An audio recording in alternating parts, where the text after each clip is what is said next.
আপনারা যে গাড়িটি দেখতে পাচ্ছেন এটা হচ্ছে নিসান 2017। এটা নিসানের কিক্স ব্র্যান্ডের আর কি।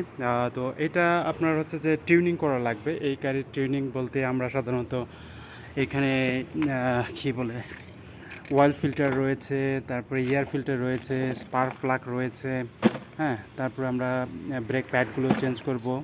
এখানে ব্রেক প্যাডগুলো রয়েছে। তো এদিকে এটা খোলার পরে আরেকটা জিনিস দেখায় আপনাদের। একটা প্রবলেম আছে চাকার। এই চাকাটার এক পাশে ক্ষয় হয়, ঠিক আছে। এই পাশটাতে ক্ষয় হয়ে যায়, কিন্তু এই পাশটাতে কিছুই হচ্ছে না।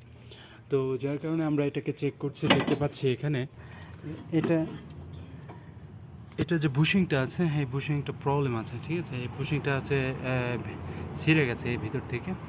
তো এখন এটাকে আমরা চেঞ্জ করব। তো এগুলো সব খুলে ফেলেছে। আর আরেকটা কাজ হচ্ছে যে এরই সাথে হচ্ছে যে এটাকে সার্ভিস করাবো, ঠিক আছে। এটাকে সার্ভিস করে হচ্ছে আমরা তারপরে হচ্ছে যে এখানে আবার লাগাবো, ঠিক আছে। তো এর সাথে সাথে আমরা যেগুলো আনছি এগুলো হচ্ছে যে চেঞ্জ করব, ঠিক আছে। এই হলো আমাদের প্রতিদিনের কাজ। হ্যাঁ, দুই সাইডেই প্রবলেম আছে এটার। এটাই যে জায়গাটা প্রবলেম আছে।